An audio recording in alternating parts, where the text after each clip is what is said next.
the middle, base hit. Lawrie is going to get an RBI as the first run of the ball game will come in for the Blue Jays, and Conachon scores, and how about that? Brett Lawrie gets an RBI single in his first big league at bat.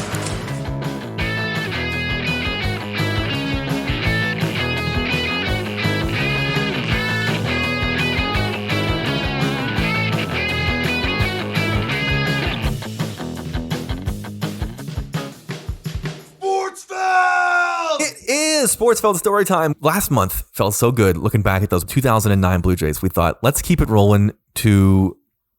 I mean, we're in a baseball mood also. I guess it's sort of another thing. We talk about baseball all day, every day. We are guys who love baseball. And we were thinking back and what the sort of theme of that Halladay Jays era was. And it was sort of always waiting to take that next step. And then we sort of thought about, since Halladay left, what were the times that we let ourselves believe that this team, the Blue Jays, were on the up and up? I know that between 2000 and 2015, I believe they were on the up and up like 9 times, probably, personally. Yeah, I can remember. I have this very vivid memory. I don't know what season it was. I feel like it was, it must have been like 2005, maybe. When was Jesse Litch first around? Oh, boy. Let's see. I can't remember if it was exactly 2000. Yeah, like 2007. Yeah, it was. And Gustavo Chacin, AJ Burnett was there. Halladay started like 10-2 or something. Or Halladay started like 12-0, I want to say. And I remember being on vacation with my parents and like following the Jays scores from wherever we were. And just being like, man, this is it. They have the rotation. They're going to put it together. I think that same season, am I thinking of 2006? There was a year when Reed Johnson was like an unbelievable player. And that was the year where I was like, okay, if this is what's happening, if Reed Johnson is having like an unbelievable year, maybe this team actually can. He hit like 320. I think it was 2006. Yeah, so 2006. He hit 320 and he was unbelievable. That was sort of the year where I was like, all right, they're going to be a thing. And then again, in 2008, when they won 86 games, I was like, this is it. Halladay's great. Rios is great. They have Roland, Vernon, if he bounces back, like he's a good player. He's a Gold Glover. Yeah. Oh, this 2008, I definitely thought. 2003 is what I'm thinking of, because Halladay wins. He loses his first 2, and then Halladay wins like 17 straight games for this team. And in this process, they go from being down on May 1st, they're 11 and a half games back. And then on June 12th, they were 1 game back. Mm-hmm. And then, of course, they blew it at the end of the season, like 15 games back, but still won 86 games. But it was that kind of like there was so many moments, even in like 2013, 2014, there was always 1 month where they won like 11 straight. And you're like, this is it. It's finally happening. And then it never did. Like there was the 11-game win streak in 2013. There was the big run in, I want to say it was like July or August in 2014 that was kind of capped by that 19-inning game. And it was just like they were always so close.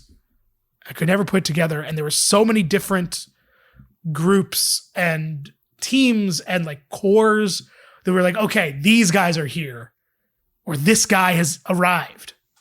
And now we're going to take the leap. Mm-hmm. One of those moments was a big surprise. And the moment we're focusing on this month is the Brett Lawrie arrival, specifically his game-winning walk-off home run against the Boston Red Sox, which I think was peak Lawrie mania, absolute like pandemonium. It comes off the heels. We talked in the previous month about the Halladay 2009 and sort of the fallout from that. The big Halladay Burnett game was our focus, but in the last episode we talked about after that they made the Halladay trade. They made that tough decision, and I remember at the time, the 2010 season wasn't one that I expected to be very good. They were pretty bad the year before, and they traded Halladay. And it was sort of like, okay, we're about to go into an extended rebuild, but they turn around and win 85 games because Jose Bautista hits 54 home runs and Vernon Wells has a bounce back. When a team is good, Lyle Overbay is a huge piece to have. And man, Jose Bautista's 2010 is disgusting. Crazy. And then even as they sort of fall off and it becomes apparent they're not going to win, the division. We didn't expect that, but it was sort of like, hey, it's a winning team and they can build from this. The guys are in their primes. Rios was, Rios was gone too. That's right. They had Batista and Adam Lim was only 26, and there was a sneaky right at the end of the year. They called up JP Arencibia, and he had that unbelievable day in his debut. Hits the home runs in his debut. First pitch swinging, right field, back at the track and gone! Can you believe this? 4 for 4, 2 home runs in his big league debut. Who says you can only swing at a AAA? And his mom, Irene Arencibia, excited, saying, "This is awesome. We need to go to a higher league. This game is not that easy." Well, I guess he could have stopped at third for the cycle. Travis Snyder, first pitch. The crowd's still abuzz here as Upton records the second out of the inning. But Arencibia gives the curtain call. You don't see much of that around here. And it's like, oh my God, we had this extra piece. 22-year-old Travis Snyder is on this team and hits 14 home runs, OPS plus 105. As well, Ricky Romero, 25 years old, Brandon Morrow, 25 years old. Sean Markham's 28. Yeah, Morrow was especially he had that unbelievable start. Morrow again had 1-2, and Crawford chases 2 up, 2 strikeouts for Morrow. Longoria will look for one to hit here, 1-2, and he can't find it. Morrow goes back to the breaking ball and strikes out the side to start the game for the Jays. Longoria on the way, swing and a miss, strike 3. Brandon Morrow, spectacular effort, 17 strikeouts, 1 hit, first career complete game, and the Blue Jays sweep the Rays with a 1-0 win. I can see the next core here sort of starting to build. Brett Cecil has a great year. Man, Brett Cecil was another guy, 23 years old, a ton of youth, all the best players young. If you're if they blend in at the same time as Batista really becoming a real deal and Vernon another bounce back year, they only need, Snyder is supposed to be the left fielder and you have Arencibia as the catcher. It's here comes the core. That offseason, truly, I think, is when you went from okay, they surprised me to okay, now I'm talked into them being a great team. Down the road. They went out and they traded Sean Markham for Canadian. Hilarious. I'm just looking at him on my screen. I just you can't help but smile. Langley, BC's very own. John Farrell, his first year as well. Big expectations there. I remember not a 100% agreement on trading Markham at the time. Yep. Well, he was Romero was the quote unquote ace, but was still young. Markham was kind of the established guy. We were he's anchoring the rotation. I remember that. And acquired John Rauch. Yes. In the offseason. Traded for Rajay Davis. This one's it's a bit more of a reality check of a year, right? It's okay, maybe we're not an 85 win team just yet. It's also the big one of they traded Vernon Wells in that offseason. That's the real first, you're moving on 100% from that old core. And that was okay, now we're cheering for the exciting young guys, right? That is sort of that was that flagship move. And the Anthopoulos really staking his claim to things.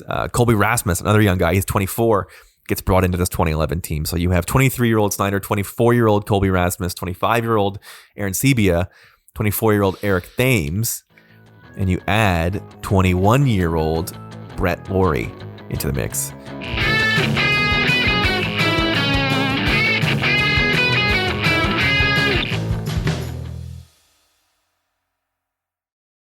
Listen, if you weren't there, if you are a Blue Jays fan and you weren't there for Brett Lawrie, I don't know what to tell you. It's one of those weird not only a flash in the pan career, you could say, but from a Blue Jays fan perspective, you will never, if you weren't all in on the Blue Jays when Lawrie Mania happened, it is impossible to explain.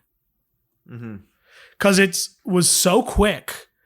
You can't even say it ended poorly because they traded him for Donaldson, but it was so quick. It had so many sort of narrative layers to it. It got kind of ugly in the like analytics versus,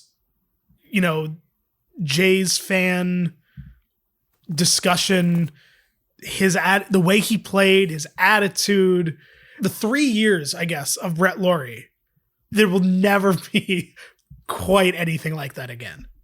Yeah, truly wild. The 2021, or pardon me, the 2021, the 2011 team, they're sort of middling most of it, like 500 basically the whole way. Like they're 6-6, and then they're 13-13, and then they're 22-22, and they're 29-29.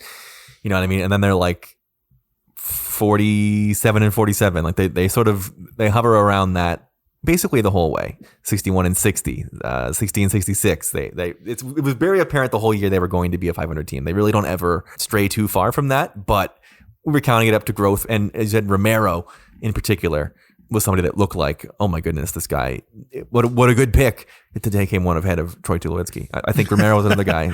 Went through all the young kids, but also all the pitchers as well. Kyle Drabeck, believe it or not, made it 14 starts for this team. Really? Yes, he did. That's wild. I remember this was kind of a weird year to follow too. I was still in Montreal at the start of this season, and it was kind of like, because of the success of the 2010 year, and then sort of the excitement, weirdly in retrospect, of trading Wells and new manager, new GM. It just felt like it really did feel like the beginning of something. Mm-hmm. And Lawrie was the exclamation point on that feeling. We will get to that in the next episode, but he really was sort of the exclamation point. Another interesting wrinkle on this year is sort of Edwin Encarnacion moving to DH. This is the Juan Rivera year, if that helps you at all. Jose Molina, how about that? Do you want to remember some guys? This is the year to do it. Another guy that comes along in this Lawrie era is Colby Rasmus, who I can't ever really tell how he's being remembered. Poorly, I think. He was basically average in his time. And really good in his last Jays season. And had just some like real expectations. Like we talked about this in the last Storytime. Like I was so excited for Colby Rasmus.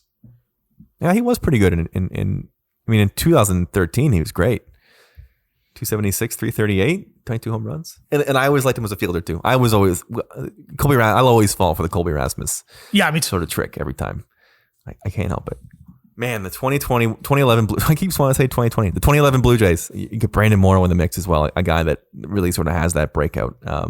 You said it. It's hard to even explain how much this felt like what we think. I guess it's like sort of like what it feels like in 2020 and 2021, where you're like, we have the young core guys, we have Batista as our, I'm going to say Springer-esque, but we were starting to really appreciate his sort of presence there, and then. Aaron Hill was a veteran guy, sort of akin to a Semien, who was a plus fielder and a power hitter. It was like, yeah, this is a team that maybe in a few years, maybe in 2012, maybe in 2013, are able to like really push everything forward here. And if only we had a young star third baseman that we could call up at age 21. And then you want to talk about,